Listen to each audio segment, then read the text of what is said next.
ዛሬ ደግሞ ከኔ ጋር አጠር ያለ የእግዚአብሔርን ቃል እንከፋፈላለን። ትንሽ ለ30 ወይ ለ35 ደቂቃ ያህል እንደዛ ለማድረግ ሞክራለሁ። ጌታ ይረዳኛል። ጌታ ይባረክ። ሁለተኛ ቆሮንቶስ ምዕራፍ 12 ላይ ያለ የእግዚአብሔር ቃል አለ። ሁላችንም እናወጣና እናነባለን። ሁለተኛ ቆሮንቶስ ምዕራፍ 12 ከቁጥር 1 ጀምሮ እስከ 10 ያለውን ቃል አነባለሁ።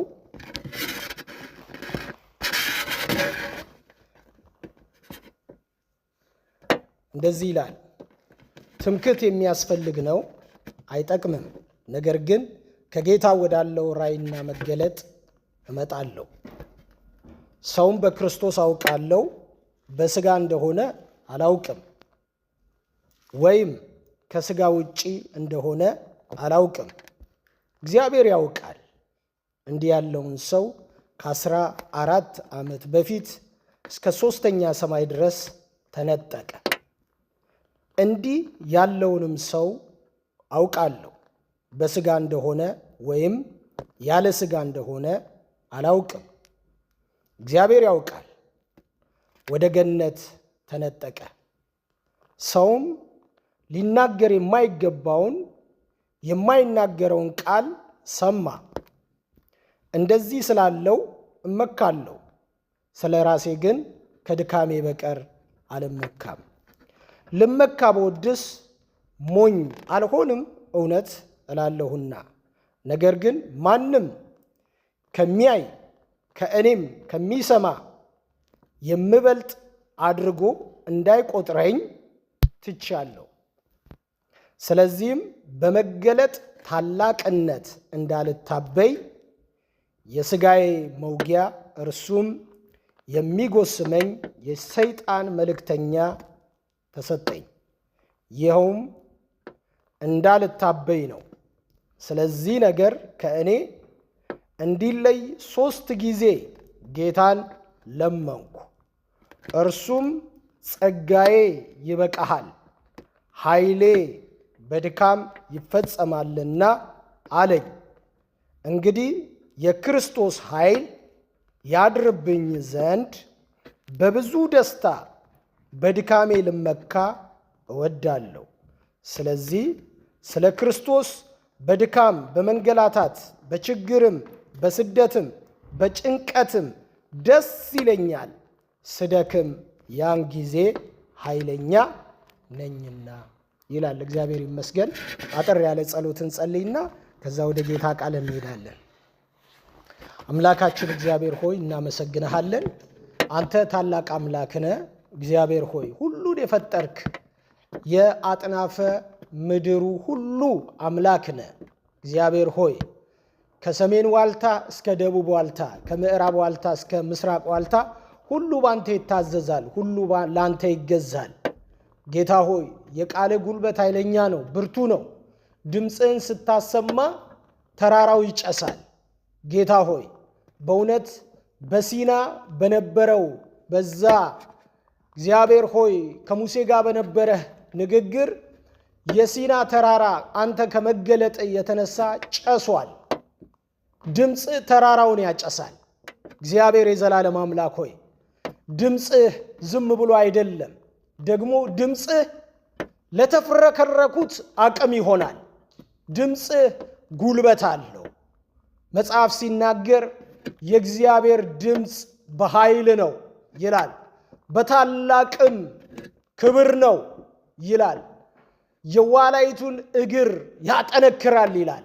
ድምፅ ሲመጣ ከሁሉ ከሲታ የሆነችውን ትንሽ የሆነችውን ዋላይቱን ያበረታታል።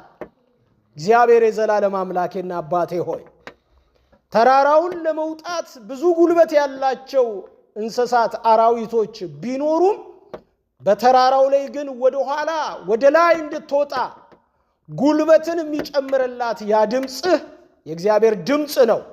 ከጠላቶቿ ሁሉ የምታመልጥበት ጌታ ሆይ ይህ ድምፅ ዛሬ ለደከመ ለተፍረከረከ አቅም ላጣ ጉልበት ላጣ እግዚአብሔር ሆይ በመንፈሳዊ ዓለም ቅብዝብዝ ላለ ለተራበች ነፍስ እግዚአብሔር ሆይ በእውነት መርገጫ ላጣችን ነፍስ አቅም እንዲሆን በዚህ ሰዓት በኢየሱስ ስም እንጸልያለን።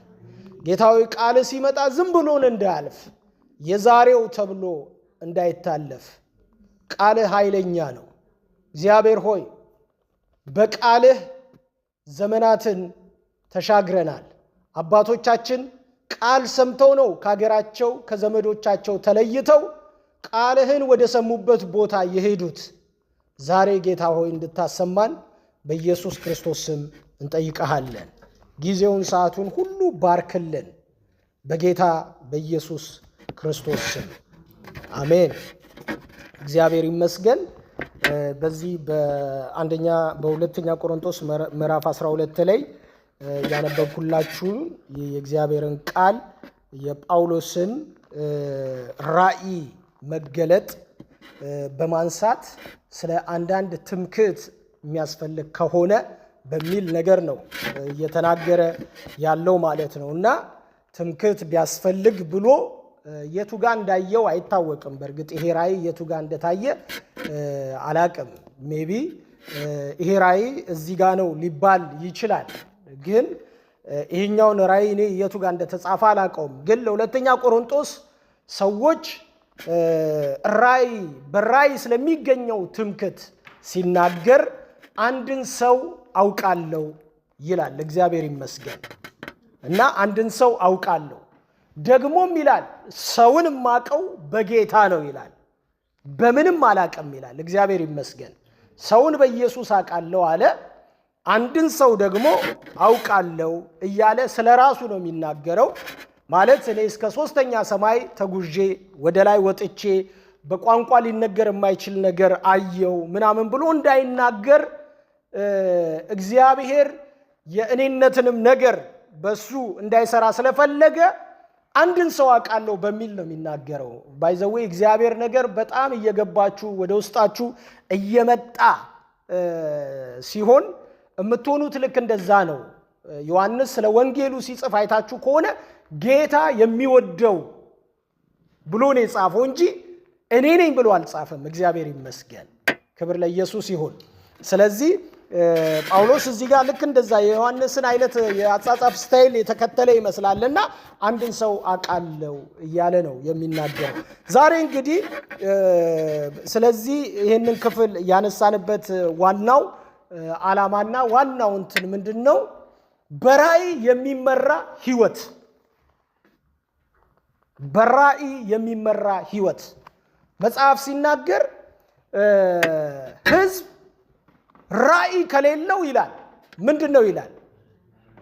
ቃሉ ነው የሚናገረው አይደለ? ምንድነው ይላል? መረን ነው ይላል አይደለ? መረን ነው ይላልና አዲስ አበባም ስገቡ ወደ አንድ ትላልቅ መስሪያ ቤት ስገቡ በመጀመሪያ የምታገኙት ቪዥን እና ሚሽን ኮሚሽን ነው ምናምን የሚለው አይደል የሚገኘው። መቼም እዛ ትላልቅ ቢሮ ያላችሁ ሰዎች ታውቃላችሁ። ገና ስገቡ ማለት ነው የምታገኙት ምንድነው? የድርጅታችን ራእይ ይባላል። እና የድርጅታችን ተልእኮ የድርጅታችን እንደዚህ የሚባል ነገር አለ። እና ዛሬ በራእይ የመመራት ህይወት ይሄ በጣም ለአማኞች ወሳኝ የሆነ ነገር ነው ወዳጆቼ። ለአማኞች በጣም ወሳኝ የሆነ ነገር ነው። ራእይ ስንል ለምሳሌ የወጣ ራእይ የተገለጠ ራእይ ዛሬ ሰማይ ተከፍቶ ድብልቅልቅ ያለ ነገር ወጥቶ የምናየው ራእይ የለም። ሊኖር ይችላል። የለም ማለት ስላችሁ በዛው የለም አይደለም፣ ሊኖር ይችላል። እግዚአብሔር ስፔሻል በሆነ መንገድ ለሰዎች የሚገልጠው ነገር አለ። እኔ አይገልጥም የሚል ነገር የለኝም። እግዚአብሔር ስለሆነ ሰጪውም ነሹም ግን ሊገልጥ ይችላል በተለያየ መንገድ። ብዙ ከኛ በፊት የቀደሙ አባቶቻችን ከ30 ከ40 ዓመት በፊት ከፍ ያሉ አባቶቻችን ብዙ በራእይ ብዙ ነገር ሲሰሩ አይተናል። ብዙ ነገር ሲያደርጉ መንፈስ ቅዱስ ተናገረኝ ሲሉ ሰምተናል። ኢየሱስ ጌታ ነው። በቃ ይናገራል መንፈስ ቅዱስ። በቃ ጌታ በህልም ተናገረኝ ሲሉ ሰምተናል። ይናገራል ጌታ። በቃ ጌታ በባስ ላይ እየሄድኩኝ ያለ አንድ ድምፅ አመጣ ሲሉ ሰምተናል። ሲመጣም አይተናል። በእኛ ህይወት ውስጥም ደግሞ ያ ድምፅ ሲመጣ አይተናል። እግዚአብሔር ይመስገን። እና በራእይ የመመራት ህይወታችንን ጌታ ወይንም ደግሞ መጽሐፉ እንድንመራው የሚያስፈልገው በራእይ ነው። የሐዋርያት ቤተክርስቲያን ሐዋርያት ሥራ ምዕራፍ 2 ላይ የተመሰረተችዋ ይቺ ቤተክርስቲያን የመጨረሻውን ዘመን እየሰበከች ግን ከመጨረሻው ዘመን እግርጌ ግን አዲስ ቤተክርስቲያን ተጀምራለች። ጴጥሮስ ተነስቶ የመጨረሻው ዘመን ደርሷል እያለ ነው የሰበከው አይደለ እንዴ? የመጨረሻው ዘመን ብሎ ከዩኤል መጽሐፍ አምጥቶ ሰብኮ ህዝብ ሁሉ እዛ ጋር ሰማይ ድብልቅልቁ ወጥቶ በቃ ኢየሱስ የሚገለጥ አይነት ነገር ነው። ሰው ሁሉ 3000 ሰው የዳነበት ስብከት ነው ያ ስብከት። ግን ወዲያውኑ ግን ከዛ ስብከት በኋላ አዲሲቷ የሐዋርያት ቤተክርስቲያን ነው የተጀመረችው። አዲስ ቤተክርስቲያን ነው የተጀመረችው። ከዛ በኋላ ወደ ሮም የተበተነች አዲስ ቤተክርስቲያን፣ ወደ ሌላም ወደ ገላትያም ሊሆን ይችላል፣ ወደ ምናምን በቃ ጳውሎስ ሲመሰርት እንግዲህ እዛ የሰሙም ሊኖሩ ይችላሉ። ብቻ አዲስ ቤተክርስቲያን ተመሰረተች። ስለዚህ የሐዋርያት ቤተክርስቲያን መነሻዋና የሐዋርያት ቤተክርስቲያን ማረፊያዋ የነበረው ባለፈው ስንነጋገር እንደነበረው ሐዋርያት ሥራ ምዕራፍ 2 ከቁጥር 43 ጀምሮ በሐዋርያትም ትምህርት ነው የሚለው። እግዚአብሔር ይመስገን። ኧረ አሜን። በሐዋርያትም ትምህርት አይደለ እንጀራቸውን ይቆርሱ ነበረ፣ ይጸልዩ ነበረ፣ ይተጉ ነበረ አይደል እንዴ? ሁሉም በአንድ መንፈስ ነበሩ። ጌታም ደግሞ የሚድኑትን ዕለት ዕለት በላያቸው ላይ ምን ያደርግ ነበር? ይጨምር ነበረ። በሁሉ ፊት ደግሞ ምን ነበራቸው ይላል? ሞገስ ነበራቸው ይላል። ኢየሱስ ጌታ ነው። ግን በምን? በሐዋርያት ምን ትምህርት ላይ የጸኑ የተቀመጡ ነበሩ ማለት ነው። ስለዚህ ምንድነው አማኙ እያንዳንዱ አማኝ በራእይ የሚመራ አማኝ ነው ማለት ነው አይደለ? በራእይ ምክንያቱም ክርስቶስ የተገለጠው ለሐዋርያት ነው። በምድር ላይ የተገለጠው ለሐዋርያት ነው። ከዛ በኋላ ላለው ከ40 ዓመት ላለው በኋላ እነ ጳውሎስ ሰከንድ ጀነሬሽን ናቸው። እነ ጳውሎስ ኢየሱስ ክርስቶስን ሜቢ በርቀት ሊሰሙት ይችላሉ እንጂ ከተማቸውም አንድ አይደለም። ጳውሎስ የተወለደው በሶሪያ ጠርሴስ ነው የተወለደው። ኢየሱስ በኢየሩሳሌም ነው ያለው። በኢየሩሳሌም ነው ያለው። ስለዚህ ጳውሎስ ቢሰማ እንኳን ስለ ኢየሱስ ቢሰማ እንኳን በርቀት ነው እንጂ የሚሰማው እንዲህ በአካል ፊት ለፊት ከኢየሱስ ጋር አልተገናኘም። ሰከንድ ጀነሬሽን ነው። ግን ምንድነው የሐዋርያቱ ራእይ የሐዋርያቱ ክርስቶስ የወረደው ክርስቶስ ግን ግልጥ ስለሆነ የተደላደለ መሰረት ላይ የተቀመጠ ስለሆነ እግዚአብሔር ይመስገን። ኧረ አሜን። ስለዚህ ምንም ቢመጣ መከራ ቢመጣ ችግር ቢመጣ የሚገፋ ነገር ቢመጣ ላይነቃነቅ የተቀመጠ ሆኖ የቀጠለ ህይወት ነበር። እግዚአብሔር ይመስገን። ስለዚህ እኔ ዛሬ ይመስለኛል ጠቢቡም ራእይ የሌለው ህዝብ መረን ነው ሲል ምንድነው መረን ነው ማለት ባይዘዌ ምን ማለት እንደሆነ ታውቃላችሁ? ሁሉም የፈለገውን የሚያደርግበት ማለት ነው። ባጭር ቋንቋ መረን ነው የሚለው ቋንቋ ይሄ ነው። ቢኮዝ እኔም ፊልም ማደርገውን ነው ማደርገው፣ ወንድሜም ደስ የሚለውን ነገር ነው የሚያደርገው፣ እህቴም ደስ የሚል ለምንድን ነው ራእይ ሲመጣ ምንድን ነው የሚያደርግ? ራእይ ሲመጣ ግን ሰብስቦ በአንድ መስመር ውስጥ ያስገባናል። ቢኮዝ የምናየው አንድ ነገር አለ። ቪዥን የሚባል አለ። ይሄ ቴሌቪዥን አለ፣ እዚህ ጋር ቪዥን አለው። ስለዚህ ቁጭ ብለን ስናይ አሁን ለምሳሌ የጀርመንንና የስፔንን ኳስ እያየን ነው። ስለዚህ ሁላችንም የጀርመን ማሊያ ምንድነው ተብለን ብንጠየቅ እያየነው ነው። ግልጽ ነው። ስለዚህ ቆይ እስቲ የጀርመን ማሊያ ምንድነው? ቆይ እስቲ ምናምን ጎግል ላይ ፈልጌ ምናምን አንልም። የስፔን ማሊያ ምንድነው? ግልጽ ነው። እያየነው ነው አይደል? ስለስንት ሆኑ ሲባል እኔ እንጃ ስንት ለስንት እንደሆኑ ምናምን አንልም። እያየነው ነው። ውጤቱን እየተከታተልን ነው ያለ ነው። ክርስትና ወዳጆቼ ላይ የክርስቶስ ኢየሱስ የራእይ ጉልበት ህይወታችን ውስጥ ሊገባ ያስፈልጋል። ኧረ አሜን። ኢየሱስ ክርስቶስ ያድናል። አሜን። የራእይ ጉልበት ሊገባ ያስፈልገናል። ለምን? እግዚአብሔር ራእይ የሚሰጥ አምላክ ነው። በአዲስ ኪዳን በተለይ ራእይ የሚሰጥ አምላክ ነው እግዚአብሔር። ለአንዳንዶች የንግድ ራእይ ይሰጣቸዋል። እውነቴን ነው የምላችሁ። ዘመናቸውን ሲኳትኑ ውለው እግዚአብሔር ግን አንድ ምሽት ላይ ይገልጥና ይሄንን ስራ ይልና ከነ ስራው እኮ ነው የሚሰጠው። ከነ አደራረጉ ይሰጣል እግዚአብሔር። ከዛ በኋላ ከዛ ስራ ወጥተው ሽፍት አድርገው ወደዛ ሲገቡ እግዚአብሔር የስኬትን ካባ ያለብሳቸዋል። አይታችኋል? ይህ ብዙ የምናየው ነገር ነው። በሰው ጉልበት የሚቻል አይደለም ወዳጆቼ፣ በሰው አቅም የሚቻል ነገር አይደለም። ይሄ በራሱ በመለኮት የሚሆን ነገር ነው። በተለይ እንደ አማኞች ደግሞ እግዚአብሔር አይኖቻችንን ይክፈትልን። ኧረ አሜን፣ ክብር ለኢየሱስ ይሁን። አለበለዚያ ክርስትና ራሱ ባይዘው ይደክማል፣ ይሰለቻል። መዝሙር 16 ላይ አንድ ደስ የሚል የእግዚአብሔር ቃል አለና በህልውና ውስጥ የደስታ ሙላት አለ ይልና ከዛ በኋላ ምን ይላል? በቃ ክብርህን ሳይ ምን አደርጋለሁ ይላል? እጠግባለሁ ይላል። እግዚአብሔር አምላክ የተባረከ ይሁን። እጠግባለሁ ይላል። ግን ክብርህን ካላየውስ እዝላለሁ፣ እወድቃለሁ። አያችሁ፣ የትላንትናው ክርስትና ለዛሬ በቃ አለ ተብሎ አያስቀጥልም። ሁሉ ጊዜ ፊቱን መፈለግ አለብን። የሚጸልይ ሰው፣ የሚንበረከክ ሰው፣ ጎንበስ የሚል ሰው የእግዚአብሔርን ድምፅ ይዞ ይነሳል። የሚንበረከክ ሰው፣ ዝቅ ያለ ሰው የእግዚአብሔርን ቪዥን ይዞ ይነሳል። ክብር ለኢየሱስ ይሁን። ኧረ አሜን። አሁን ከኢየሱስ ሌላ ራእይ የለም፣ ግን ኢየሱስ ራእይ ለአማኝ ይሰጣል። ይህን ማመን መቻል አለብን። አይታችኋል? ራእይ ይሰጣል፣ ዝማሬ ይሰጣል። በሌሊት ጌታ ዝማሬ ይሰጣል። በሌሊት የሚያቀነቅኑ ሰዎች አሉ። በሌሊት አንድ እልፍ ሙሉ ካሴት ተሰርተው የሚነሱ ሰዎች አሉ። ሁሉን ነገር እግዚአብሔር ነው የሚያፈሰው፣ ያንን ያደርጋል አይደል? በሌሊት እግዚአብሔር ወደ አንድ ቦታ ልንሄድ ስናስብ እንዳትሄዱ ይላል ጌታ፣ ይከለክላል። እና ምን ለማለት ፈልጌ ነው? በራእይ የሚመራ ህይወት ያስፈልገናል። አሜን አሜን በሉ። ምንድን ያያችሁት? ምንድነው ያያችሁት? ማለት እግዚአብሔር ምንድነው እንድትሆኑለት የፈለጋችሁ ነገር? ለምንድነውስ ያመጣችሁ? ማለት በቁጥር ላይ ቁጥር ለመጨመር ነው ወይንስ በዚህ ከተማ ላይ 8 ቤተክርስቲያን አለ 11ኛ ቤተክርስቲያን ለመሆን ነው? እውነት ለማውራት እግዚአብሔር አይኖቻችንን ይኳልልን። በጣም ትልቁ ችግር ሎዶቅያ ላይ ያለችው ቤተክርስቲያን ትልቁ ችግሯ ምን እንደሆነ ታውቃላችሁ? እናንተን አይደለም፣ ኢንጀነራል ሎዶቅያ ላይ ያለችው ቤተክርስቲያን ትልቁ ችግሯ ምን እንደሆነ ታውቃላችሁ? በጣም አይናማ ነኝ ትላለች። አይናማ ነኝ ነው የምትለው። ጌታ ለዛም ነው ምን እንዳላት ታውቃላችሁ? አሁን አይነ ሽውር ስለሆነ ከኔ መተሽ ኩል ግዢ አላት። ከኔ መተሽ ኩል ግዢ ታለ። ለምንድን ነው እንደዛ ያለበት ምክንያት አይታችኋል? ኢየሱስ ክርስቶስ ሳይኖር በር ተዘግቶ ኤቭሪ ፕሮግራም ይደረጋል።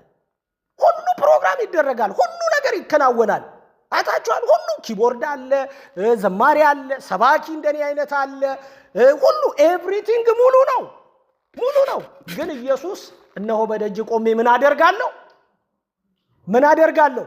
እንኳን እንዴ ዋናው የራእዩን ባለቤት ውጪ አስቀምጣ ሴትዮዋ በደንብ ባሸበረቀ መንገድ ፕሮግራም እያደረገች ነው። አይታችኋል? ይሄ በጣም የቀዘቀዘ ህይወት፣ በራእይ የሚመራ ህይወት በጣም ወዳጆቼ ያሳርፋል፣ ለሰው ረፍት ይሆናል። ብዙ ነገር እምለው ነገር አለ፣ ግን ወደ ጳውሎስ ልመለስ። ጳውሎስ እዚህ ስፍራ ላይ ሲናገር እና አንድን ሰው አውቃለሁ በስጋ ይሁን በመንፈስ አላውቅም አለ እና ግን እስከ 3ኛ ሰማይ ድረስ ሄጃለሁ እያለ ትክክለኛ የሆነ ነገር ነው የሚናገረው። ሰማዩን 3 ያደርገዋል፣ ሰፈሩን ገነት ያደርገዋል፣ ንግግሩን ደግሞ በሰው ሊተረጎም የማይችል ቋንቋ ያደርገዋል። አይታችኋል? ቋንቋ ያደርገዋል ማለት ሊብራራ የማይችል ያደርገዋል። 3ኛ ሰማይ ሄጃለሁ። አሁን ትምክት ቢያስፈልግ እስከዚህ ደረጃ ደርሻለሁ አለ። ግን አለ በዚህም እንዳልታበይ አለ። ክብር ለኢየሱስ ይሁን። በዚህም እንዳልታበይ ለስጋዬ መውጊያ ምን ተደረገኝ? ተሰጠኝ አለ። ተሰጠኝ። ለምን? አሁን እኔ እኮ እያንዳንድሽን በራእይ ጉልበት እበልጣለሁ። ማን እንደኔ ያለ ሶስተኛ ሰማይ የደረሰ እንዳይል ለስጋው መውጊያ እግዚአብሔር ምን አደረገው? ሰጠው ይላል። ለራሱ ሰጠኝ ነው የሚለው፣ ሰጠኝ ይላል። ስለዚህ አሁንም እመካው አለ በማየው ራእይና በተገለጠልኝ ነገር ሳይሆን እመካው፣ አሁንም እመካው በድካሜ ነው እመካው አለ። ኢየሱስ ጌታ ነው። በድካሜ እመካለሁ፣ ግን አለ ራእይ ግን አለኝ አለ። ደካማ ነኝ፣ አቅም የለኝም፣ ግን ከጌታ ያየሁት ራእይ ግን አለኝ። ኢየሱስ ጌታ ነው። ስለዚህ በእኔ ጉልበት አይፈጸምም፣ በራሱ በራእዩ ባለቤት ጉልበት ግን ይፈጸማል። ወዳጆቼ እግዚአብሔር ራእይ ይሰጣችኋል። እውነቴን ነው የምላችሁ፣ እግዚአብሔር ራእይ ይሰጣችኋል። እኛውን ራእይ የምንፈራው ለምን እንደሆነ ታውቃላችሁ? ሰው ራእይ ተቀበለ ሲባል ወዲያው ቸርች ሊከፍት ነው የሚባለው። ቸርች ሊከፍት ነው የሚባለው። ለምን? መባና አስራት መሰብሰብ የለመደ ቸርች ሁሉ ጊዜ ቸርች ሲከፈት አይወድም። አይታችኋል አይደል? አይ ይላል። ለምን? ከባድ ስለሆነ፣ ሁሉ ነገር ከገንዘብና ከክብር ከጥቅም ጋር የተያያዘ ስለሆነ ሰው ሁሉ ተሰማኝ ብሎ ቸርች ቢከፍት ማለት ነው። ምን አገባኝ እኔ? ለምሳሌ ሙሴ አለ፣ አረ ሰፈር ውስጥ እኮ ትንቢት እየተናገሩ ነው አለ። ሰምተዋል? ሰፈር ውስጥ እኮ ትንቢት እየተናገሩ ነው፣ ግማሹ እንትን ያመጣል፣ በዚህ ጋር እንትን ይላል ምናምን አለ። እንዴ ሁሉም እንደኔ ቢሆንስ አለ። ሁሉም እንደኔ ትንቢት ተናጋሪ ቢሆንስ አለ። ምን ችግር አለው አለ። እግዚአብሔር የሚፈልገው ይሄንን አይደል እንዴ አለ። ሁሉ ባለ ራእይ ቢሆንስ? ሁሉ ባለ ራእይስ ቢሆን እግዚአብሔር ከሰጠ ትክክለኛ ከሆነ ስጋ ካልተጨመረበት። ይሄንን ጳውሎስ ዋጋ የሚከፍለው ባይዘው ጳውሎስ ዋጋ የሚከፍለው ላየው ነገር ነው። ዋጋ የሚከፍለው ላየው ነገር ነው። ጳውሎስ ባይዘው 5 ጊዜ ራእይ አይቷል። 5 ጊዜ ነው ያየው ራእይ። በተለይ በሐዋርያት ሥራ መጽሐፍ ውስጥ 4 ጊዜ የተገለጠ ራእይ አይቷል። 4 ጊዜ የተገለጠ ራእይ አይቷል። እነሱን ራእዮች በተወሰነ መንገድ ልንገራችሁና የዛሬ ሐሳቤን ልቋጭ። ምክንያቱም ወደ እነሱ ስለሆነ መንደርደሪያ ያደረኩት። የመጀመሪያው የደማስቆ ራእይ ነው። ሁላችንም እንደምንመለከተው የደማስቆ ራእይ ሐዋርያት ሥራ ምዕራፍ 9 ከቁጥር 1 ጀምሮ ያለ ሐሳብ ነው። ጳውሎስ ሐዋርያቶች በየቦታው ሰብከው ልክ ሰው ጌታን እንደሚቀበል ልክ እንደዛ ጌታን አልተቀበለም ጳውሎስ። ለምሳሌ ጴጥሮስ ተነስቶ ለ3000 ሰው ሰበከና 3000 ሰው ወደ ጌታ ተመለሰ፣ ንስሐ ገቡ። ከዛ በኋላ አንዳንዶቹ በሐዋርያት ትምህርት አመኑ። ከዛ እዛው አገልጋይ ሆኑ። ምን አሉ? እንጀራቸውን ይቆርሳሉ፣ ይበላሉ፣ ምን ይላሉ። ብዙዎች በሐዋርያት ስብከት አምነዋል፣ ተመልሰዋል። ጳውሎስ ግን በሐዋርያት ስብከት አላመነም። እንደነገርኳችሁ ጳውሎስ ሰፈሩ ሌላ ሰፈር ነው። ጳውሎስ የሚኖረው በሶሪያ ነው የሚኖረው። የተወለደው በሶሪያ ነው የተወለደው። ጠርሴስ በምትባል ሰፈር ውስጥ ነው የተወለደው። እዛ ነው የተማረው። አይሁዳዊ ቤተሰቦች አሉት። ቢንያማዊ ነው። እዛ ነው የተወለደው። ወዳጆቼ ኢየሩሳሌም የመጣው ገማልያ ጋር ለመማር ነው የመጣው። ወንጌል ሊሰማ አይደለም የመጣው። ወንጌል ለመስማት አይደለም የመጣው። በደማስቆ መንገድ ላይ የተገኘው ከፈሪሳውያንና ከሰዱቃውያን ደብዳቤ ተቀብሎ ክርስቲያንን እያሳደደ ለመግደል ሲሄድ ነው የእግዚአብሔር ራእይ የተገለጠው፣ የእግዚአብሔር ኃይል የተገለጠው። እግዚአብሔር አምላክ ይባረክ። ይሄንን ጳውሎስ የህይወት ለውጥ የሆነ ራእይ ይሏል። የህይወት ለውጥ የሆነ ራእይ እዛ ጋር ነው የተገለጠልኝ ይላል። እዛ ጋር ነው ታሪኬ ያበቃው ይላል። ከሁሉ የባስኩ ኃጢአተኛ ነበርኩ ይላል። ነገር ግን ልጁን ገለጠልኝ ይላል። በእኔ ሁኔታ ልጁን ገለጠው ይላል። ክብር ለኢየሱስ ይሁን። ኧረ አሜን፣ ሃሌሉያ። ወዳጆቼ የራእይ ጉልበት ከመጽሐፍ ውስጥ የምታገኙት ራእይ፣ እግዚአብሔር የሚናገራችሁ ነገር፣ የሚሰጣችሁ ድምፅ፣ ያ ጉልበተኛ ድምፅ ማለት ነው። በምንም አይነት መከራ ውስጥ ብታልፉ እንዳትበገሩ ያደርጋችኋል። ምክንያቱም የሰማችሁት ነገር በጣም ኃይለኛ ስለሆነ። ኢየሱስ ጌታ ነው። አዳዳናችሁ ከባድ ከሆነ ተመልከቱ። አሁን ታሞ በካንሰር ተይዞ በኤችአይቪ ተይዞ ወይ ሊሞት አፋፍ ላይ የደረሰ ሰው ኢየሱስ መጥቶ ሲያድነው ማለት ነው። የሱ አዳዳን ቀላል አይደለም። ቀላል ሊሆንም አይችልም። ኢየሱስ ጌታ ነው። በከባዱ እግዚአብሔር ስለያዘው ሁሉ ጊዜ መዳኑ ትዝ ይለዋል። ሁሉ ጊዜ መዳናችን ትዝ ይለናል። ሁላችንም ባይዘው ከእንደዛ አይነት ከሚመስል ችግር ውስጥ ነው የወጣ ነው። እግዚአብሔር በመንፈሱ አግዞን ነው የቆም ነው። ክብር ለኢየሱስ ይሁን። አረ ሃሌሉያ። ስለዚህ ወዳጆቼ ጳውሎስ የመጀመሪያውን ራእይ ያየው በዚህ በሐዋርያት ሥራ ምዕራፍ 9 ከቁጥር 1 እስከ 19 ባለው ክፍል ውስጥ በደማስቆ የናዝሬቱ ኢየሱስ ተገለጠለት። ሕይወቱ ተቀየረ። ራእይ ሁሉ ጊዜ የሰው ሕይወት ይቀይራል። ወዳጆቼ ራእይ የመለኮት ስለሆነ የሰው ስላይደለ ራእይ ከእግዚአብሔር ዘንድ የሚመጣ ስለሆነ አይቶ ዳግመኛ ለማባረር አልሄደም። አይቶ በዛው ፍጥነት ወንጌል ለመስበክ ነው የሄደው። በዛው ፍጥነት እግዚአብሔር ፍጥነቱን አልቀነሰውም። አይታችኋል። አሳዳጅ ነበር ሲል በጣም ፈጣን ነበረ። እግዚአብሔር ያንን ፍጥነት ቀየረውና ወደ ወንጌል እስከ ሮም ድረስ እንዲሄድ አደረገው። ኢየሱስ ጌታ ነው። አረ ሃሌሉያ። ክብር ለኢየሱስ ይሁን። ይሄ በጣም የጳውሎስ በጣም የሚገርመው ራእይ ነው። ሕይወቱ የተቀየረበት፣ ሚሽን የተቀበለበት፣ የሐዋርያነትን ጸጋ የተቀበለበት ራእይ ነው። ከማንም አልሰማሁትም ከራሱ ሰማው የሚልበት ይሄ ራእይ ነው። ይሄ ነው አሁን ለብዙ ሰው የማይገባው። ለዛ ጳውሎስ በየሄደበት የሚያስረዳው ለዛ ነው። ያየው ጳውሎስ ነው፣ የሚከራከረው ሌላ ሰው ነው። ስለዚህ ሊገባው አይችልም ሰው። ስለዚህ ገማልያ ፊትም ይቁም እንትና ፊትም ይቁም ማን ነው የንጉሱ ፊትም ይቁም ደማስቆን ያነሳል።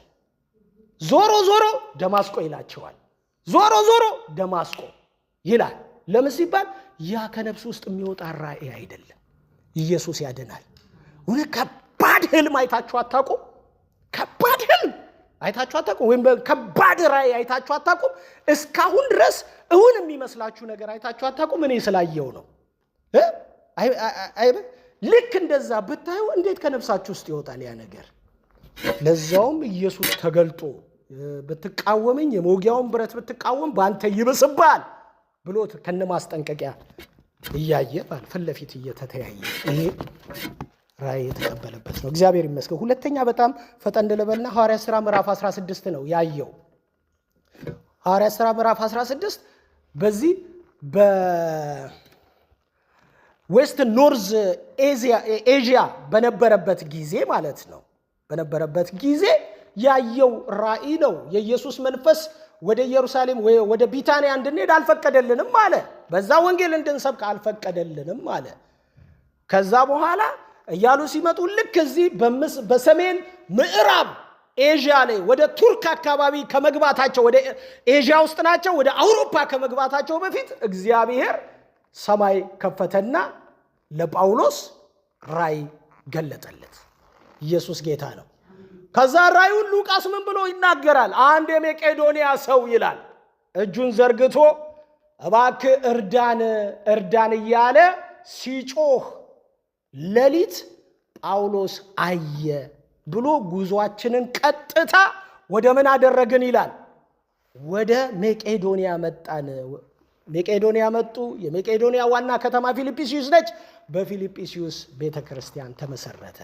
ራእይ የሚያስፈልገው ቤተክርስቲያንን በትክክለኛ መሰረት ላይ ለማስቀመጥ ነው የሚያስፈልገው። ባይዘዌ በራእይ ያልተመሰረተች ቤተክርስቲያን በጣም ከባድ ነው የሚሆንባት። ለምን?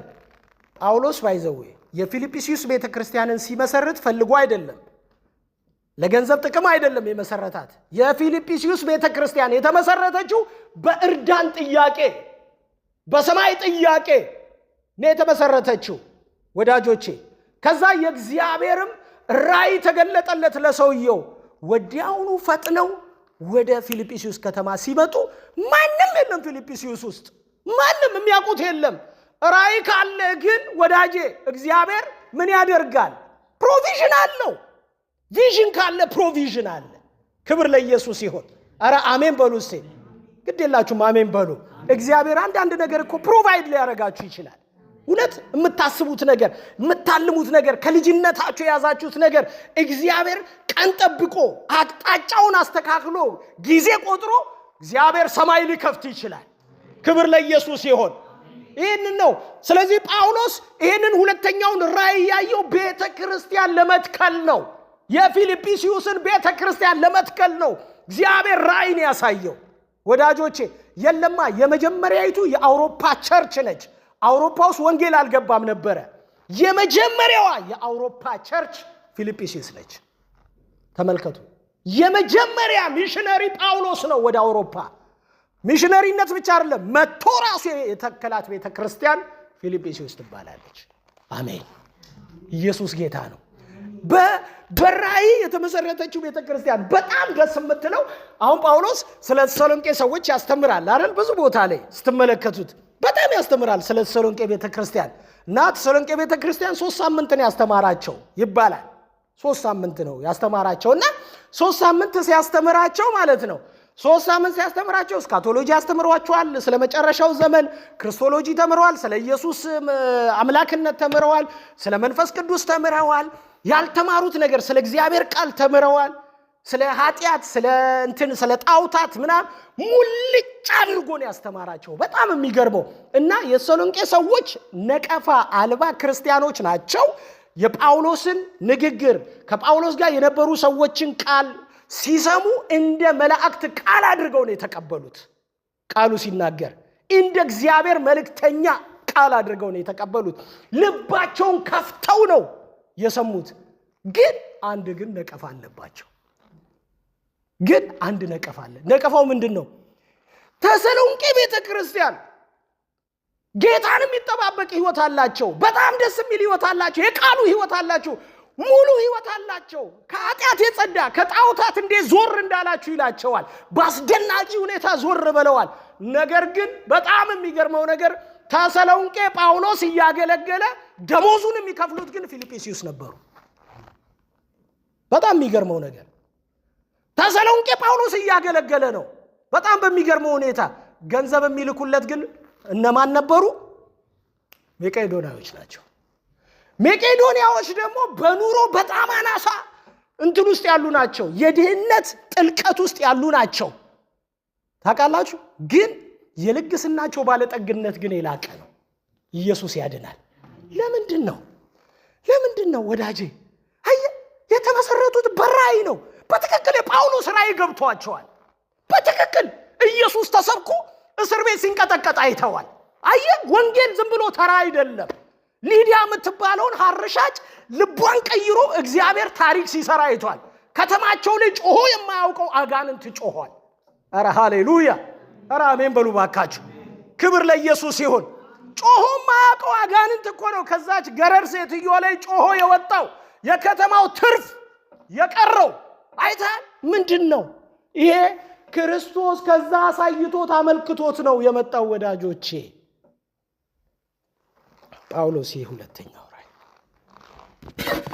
ሶስተኛው ራእይ የጳውሎስ በቆሮንቶስ ያየው ራእይ ነው።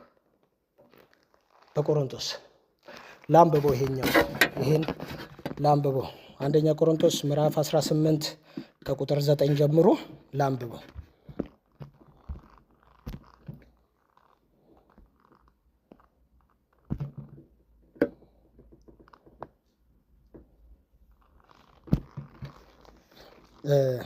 ይቅርታ ሐዋርያት ሥራ ምዕራፍ 18 በቆሮንቶስ ያየው ራእይ ነው። ከ9 ጀምሮ እንደዚህ ይላል። ጌታም ሌሊት በራእይ ይላል።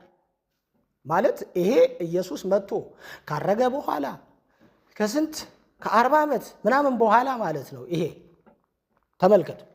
ጌታም ሌሊት በራእይ ይላል ጳውሎስን እኔ ካንተ ጋር ነኝ፣ ማንም ክፉ ሊያደርግብህ የሚነሳብህ የለምና አትፍራ፣ ነገር ግን ተናገር፣ ዝምም አትበል፣ በዚህ ከተማ ብዙ ሕዝብ አሉኝና ይላል። ኢየሱስ ጌታ ነው። ይሄ የፕሮቴክሽን ራእይ ነው። የፕሮቴክሽን ራእይ፣ አይ የጥበቃ ራእይ። ማንም አይነካም ማለት በቃ እግዚአብሔር ተገለጠለት። አይታችኋል? ማንም አይነካም። ኢንከሬጅ ሲያደርገው እኮ ነው፣ ሲያበረታታው እኮ ነው። አይታችኋል? ራእይ ወዳጆቼ ቸርች ለመክፈት ብቻ አይደለም፣ ራእይ ለመዳን ብቻም አይደለም፣ ራእይ ሰዎችንም ለማበረታታት ጭምር ነው የሚገለጠው። ኢንከሬጅ አደረገው። ማንም አይነካህም አለው። ማንም አይነካህም። አስባቸው። ገና በዚህ ከተማ ብዙ የሚድኑ ሰዎች አሉ አለው። ስለዚህ ዝም አትበል፣ ተናገር ብሎ ሌሊት በራእይ ተገለጠለት ይላል። ወንጌላችን ተጓዥ ነው። ወንጌላችን የሚሄድ ነው። ወንጌላችን ዝም የምንልበት አፋችንን የምንይዝበት አይደለም። ወንጌላችን ለብዙዎች የምናዳርስበት የህይወት ወንጌል ነው። እግዚአብሔር አምላክ ይባረክ። ወዳጆቼ እግዚአብሔር ስለ አንድ ሰው ራእይ ሊያሳያችሁ ይችላል። እንደው ደስ ይለኛል። ድሮ እኮ ቤተ ክርስቲያን ሰዎች ሲጋቡ ራእይ አየው ይላሉ። አይታችኋል? ይህ እኮ ጥሩ ነበር። በኋላ ላይ ሰዎች እየቀላቀሉት ያላዩትን አዩ፣ ያልተመለከቱን ተመለከትኩ እያሉ አበላሹት እንጂ ጥሩ ነበር። እግዚአብሔር ስለ ሰው ራእይ ያሳያል እኮ፣ ይገልጣል እኮ ይገልጣል። አየ ጴጥሮስ ስለ ቆርኔሌዎስ አይቷል። ቆርኔሌዎስ ስለ ጴጥሮስ ተመልክቷል። ተመልከቱ፣ ይታያል። ሐዋርያት ሥራ ውስጥ ብዙ አለ። ትላንትና አንዲት ልጅ ጓደኛ አብራኝ የተማረች ልጅ ከአሜሪካ መጣ ነበርና እዚህ ተገናኘን። ከዛ በኋላ በጣም የሚገርመው ነገር አለች፣ እግዚአብሔር ወደዚህ እንድመጣ አለች። ማለት የቫኬሽን ጊዜዋን ወደዚህ እንድመጣ ጌታ ተናግሮኝ ነው ወደዚህ የመጣሁት አለች። ምንድነው እንዴት ነው የተናገረኝ ስላት ጊዜ ገና ከቤቴ ልወጣ ስላሉ ሱሬ ዛጋ እንትኔ ዛጋ አለች ተዝረክርኳል አለች። ወደ ሀገር ቤት ልትሄድ ብላ እና ቆማልኩና አንድ ሳምንት ጌታን ጠየቅኩት አለች። ስጠይቀው ጊዜ አይ ሀገር ቤት መሄድሽ ውስጥ እኔ የለውም አለኝ ጌታ አለች። ስለዚህ ምንድነው በቃ ስለዚህ እዚህ ያለ እንደ ዘመድ አለ ወደዚህ ነው ያለኝ አለች። እግዚአብሔር ተናግሮኝ ነው ወደዚህ የመጣሁት አለች። እኔ ይሄ ቃሏም አጽናንቶኛል። እግዚአብሔር ይመስገን። እግዚአብሔርን የሚሰማ ሰው ጥሩ ነው። አሜን፣ ክብር ለኢየሱስ ይሁን። ስለዚህ እዚህ ጋር ያለው ጳውሎስ በእግዚአብሔር ልጅ በኢየሱስ ኢንከሬጅ እየተደረገ ነበር። ይሄ ሶስተኛው የመጨረሻውን ልናገርና ልጨርስ። እንግዲህ ካለው ሰዓት አኳያ ነው እየተናገርኩ ያለሁት። ሐዋርያት ሥራ ምዕራፍ 23 ላይ በኢየሩሳሌም ያየው ራእይ ነው። ሐዋርያት ሥራ ምዕራፍ 23